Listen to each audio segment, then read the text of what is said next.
नमस्कार दोस्तों, धूर्त चाइना का एक और चालबाजी दुनिया के सामने में आ गया है। एलएसी पे भारत चीन के बीच तनाव है और उसी तनाव के दौरान चीन ने बहुत ही खतरनाक कानून पास कर दिया है। बड़ी बात यह दोस्तों, चीन के इस कानून से भारत और चीन में हो सकता है एक युद्ध न शुरू हो जाए, दोनों में घमासान वार न हो जाए। दोस्तों, चीन ने ओपनली भारत को अंडर एस्टिमेट करके बहुत बड़ा कानून पास कर दिया है। सिंपल सी बात कर तो भारत को उन्होंने ओपनली युद्ध का न्योता भेज दिया है। आप लोग बोलेंगे ऐसा क्या हुआ? दोस्तों, आप लोग पूरा खबर देखिए। दरअसल इस कानून में कहा गया है कि चाइना ने जब से कम्युनिज्म अपनाया है तब से लेकर अब तक जितना भी क्षेत्र पे अधिकार जमाया है, जिसका भी जमीन हड़पा है, सब उसका हो गया। यदि कोई इसका उल्लंघन करता है तो पहले उस पर हमला करके उसे तोड़ के नष्ट कर देना। दोस्तों, बहुत कुछ कहा गया है। इस कानून में साफ कहा गया है कि अगर इस कानून का कोई उल्लंघन करता है, चाहे भारत हो, भूटान हो या फिर कोई और हो, तो समझो वो अपने मौत का बुलावा देता है। दोस्तों, बहुत कुछ हुआ है। मैं आप लोग को एक एक पॉइंट बताऊंगा, आप लोग पूरा खबर देखते रहिए। आप लोग जानते हैं जब से चाइना में कम्युनिज्म आया है दोस्तों, चीन बहुत बड़ा हो चुका है। आप बोलेंगे जमीन तो बढ़ता नहीं है, जितना आज है उतना 100 साल बाद भी रहेगा, 1000 साल बाद भी रहेगा, तो चीन इतना बढ़ कैसे गया? चीन का एक ही नीति है, वो है पड़ोसियों को कब्जा, उसका जमीन छीनो। चीन ने उसमें महारत हासिल कर लिया है। और बड़ी बात तो यह है 1949 के बाद दोस्तों अब तक कई सारे देश को कब्जा चुका है। जैसे तिब्बत हो गया दोस्तों, तिब्बत तो एक स्वतंत्र देश था, उसे भी कब्जा कर चुका है। नेपाल का कई हजार हेक्टेयर जमीन हड़प चुका है। इतना ही नहीं, पहले मंगोलिया नाम का देश था, उसको काट के दोस्तों इनर मंगोलिया को मिला लिया। इतना ही नहीं, चीन ने हांगकांग को मिला लिया। चीन दोस्तों तरह तरह के वो काम करता रहता है। भारत का जमीन आप जानते हैं, अक्साई चीन भी दोस्तों उस पर कब्जा किया हुआ है। और चीन पाकिस्तान से भी कई सारी जमीन छीन लिया है। दोस्तों, भारत का जो पीओके है ना, वो पीओके पे चीन कब्जा किया हुआ। बोले कैसे? पाकिस्तान ने कई सारे पीओके का जमीन चीन को ऑलरेडी बेच चुका है। तो चीन ने इसीलिए एक कानून बनाया है। उनका साफ कहना है कि अब हम किसी पड़ोसी से बात करेंगे, किसी देश से बात करेंगे, तो मेरा एक ही नीति है, अब तक हम जो जमीन हड़प चुके हैं, जिस पे हम लोग कब्जा कर चुके हैं, वो कानूनी हमारा है। अब इसको कोई चर्चा ही नहीं होगा। और कोई देश उसका उल्लंघन करता है तो अपने मौत का बुलावा दे रहा है। चीन का कहना है कि हमने अपने बाहुबल से, अपने दम से, हमने लड़ाई से ये जमीन जीता है। अगर उस समय हम हार जाते तो हमारा क्या हासिल होता? हमने बहुत मेहनत किया, हमने बहुत समस्या झेला, तब जाके पड़ोसियों की जमीन हड़पा, उस पर कब्जा किया और उसे आसानी से कैसे हम दे देंगे। इसीलिए आज से चाइना में कानून बनता है, चाहे सरकार किसी का भी हो, चाहे शी जिनपिंग चला जाए, कोई और आ जाए, उससे मतलब नहीं है। कानून यह बनता है कि कोई भी सरकार खासतौर पे कब्जे की हुई जमीन पे कोई बात विचार करेगा ही नहीं।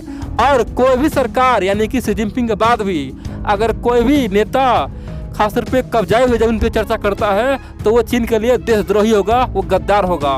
हमारा मकसद है कि जितना जमीन हम लोग कब्जा करती है उस जमीन को पूरी तरह से चीन में विलय कर दो और यहाँ पे सेना इतना बढ़ा दो, इतना बढ़ा दो कि आने वाले 1000 साल तक इस पर कोई आंख भी ना उठा सके। तभी जाके चीन अखंड और चीन का जो जमीन का संप्रभुता है वो कायम रहेगा, नहीं तो दुनिया हमें चबा जाएगा। दुनिया तो कुछ और ही सोच रहा है।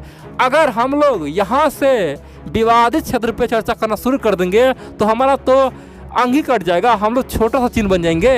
हम लोग का जो एरिया है वो बहुत ही कम हो जाएगा। अमेरिका चाहता है तिब्बत निकल जाए, भारत चाहता है अक्साई चीन निकल जाए, और इनर मंगोलिया चाहता है अलग हो जाए, सिजियांग वाले बोलते हैं अलग हो जाएंगे, और हांगकांग बोलते हैं अलग हो जाएंगे। अगर सबको हम ऐसे छोड़ दे तो हम तो छोटा सा बन जाएंगे, हमारा तो अस्तित्व पाकिस्तान जैसा हो जाएगा। इसीलिए आज के बाद चीन में ये कानून पारित हो चुका है। अब यहाँ पे कई सारे मित्र बोलेंगे तो क्या चीन ने जो कानून पारित किया है क्या ये वैध रहेगा? क्या इसका वैल्यू पड़ोसी लोग करे? क्या पड़ोसी उसे मानने को तैयार है?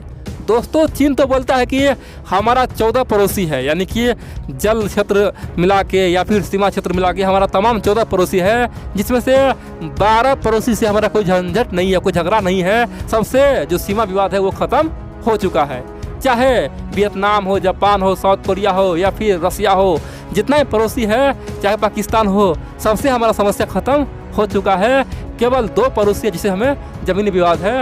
एक तो है भारत, दूसरा भारत का मित्र भूटान। दोनों से हमें जमीन का समस्या है। तो ये केवल भारत और भूटान पर ही लागू होगा दोस्तों। चीन ने पहले कह दिया कि यह नियम केवल भारत भूटान पर लागू होगा, बाकी 12 देशों से हमें कोई समस्या है ही नहीं। 12 पड़ोसी तो ऑलरेडी हमसे शांत है। जबकि दोस्तों इस कानून में साफ कहा गया है कि ये कानून सब पे लागू होगा, चाहे जमीनी क्षेत्र हो या फिर समुद्री क्षेत्र हो या फिर पहाड़ी क्षेत्र हो, हर एक क्षेत्र में ये कानून लागू होगा। यानी कि चीन साफ कर रहा है कि ये भारत में भी लागू होगा।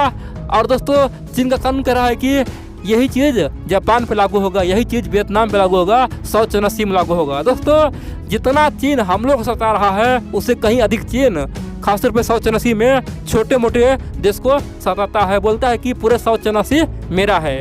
चीन का तर्क यह है कि साउथ चाइना सी यानी कि जिस समुद्र का नाम साउथ चाइना ही है वो तो पूरी तरह से हमारा है। और इतिहास में देखो तो सब हमारा ही था। ये यूनाइटेड नेशन कहाँ से आ गया दोस्तों? यूनाइटेड नेशन का नियम है जहाँ से एक देश है उसके 200 किलो नॉटिकल दूरी तक जो भी समुद्री क्षेत्र है वो उस देश का होगा, बाकी फ्री जोन होगा। तो चीन कह रहा है कि हम इसको नहीं मानते हैं, जो यूनाइटेड नेशन का कोई भी नियम है उसे हम धज्जियां उड़ा देंगे, हम अपना नियम मानेंगे, पूरा साउथ चाइना सी मेरा है, छोटे मोटे देश को हम क्यों देंगे। दोस्तों आप जानते हैं साउथ चाइना सी में बहुत ज़्यादा प्राकृतिक खनिज संसाधन है, वहाँ पे पेट्रोल है दोस्तों, अंदर में बहुत कुछ है। बड़ी बात तो यह है, इसीलिए चीन बोला है कि पूरे साउथ चाइना सी मेरा है। दोस्तों अगर हम लोग भी ऐसे बोले कि अरे भाई हिंद महासागर तो हिंदुस्तान के नाम पे है, तो पूरे हिंद महासागर हमारा होगा, तो यहाँ पे क्या होगा? श्रीलंका का जो समुद्र है वो भी ख़त्म कर देंगे हम लोग, पाकिस्तान का समुद्र है वो भी ख़त्म कर देंगे, यहाँ तक कि जितना भी ऑस्ट्रेलिया जितना भी दोस्तों देश है सबको हम लोग भगा देंगे, बोलेंगे ये तो पूरा हमारा ही है। दोस्तों ये संभव है क्या? बिल्कुल नहीं। ये तो खास तौर पे ये हो गया धांधली। क्या हो गया? ये हो गया धांधली, जिसकी लाठी उसकी भैंस। चीन वही कर रहा है, किसी को नहीं मान रहा है, कोई भी अंतर्राष्ट्रीय नियम नहीं मान रहा है, और इसीलिए चीन के खिलाफ कई सारे देश भड़का हुआ है। साउथ चाइना सी में तमाम देश चीन से युद्ध करने के लिए तैयार है। और दोस्तों ये लिख लीजिए, जिस दिन चीन से युद्ध होगा ना, देखेंगे पहला युद्ध साउथ चाइना सी में ही छिड़ेगा। ये 100% तय है दोस्तों। भारत से युद्ध छिड़ने का कम चांस है। युद्ध जब भी छिड़ेगा वो साउथ चाइना सी में ही छिड़ेगा, क्योंकि जापान ऑलरेडी परेशान है चीन से। इतना ही नहीं, बहुत सारे देश परेशान हैं। इसीलिए दोस्तों चीन ने यह कानून लाया है और शी जिनपिंग अपना तानाशाही रूप दिखा दिया है। आप बोलेंगे तो भारत यहाँ पे क्या करेगा? दोस्तों चीन चाहे कोई भी कानून बना ले, कुछ भी कर ले, हमारा जमीन कौन है? वो है अक्साई चीन। उसको हम छीन कर रहेंगे, चाहे युद्ध हो जाए, चाहे हजारों सेना आपस में उलझ जाए, कोई दिक्कत नहीं है, लेकिन हम लोग अपना जमीन लेके रहेंगे, चीन का औकात दिखा कर रहेंगे।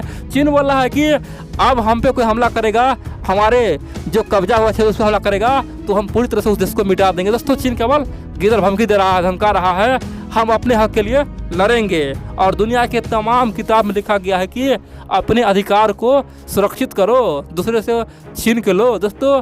और ये तो हमारा अपना ज़मीन है, इसीलिए चीन का कोई भी कानून हम पे लागू नहीं होगा। और चीन के इस रवैये से देखेंगे तो भारत और चीन के बीच फिर से टेंशन और बढ़ सकता है, मामला और बिगड़ सकता है, और चीन को औकात दिखाने का असली समय अब आ चुका है।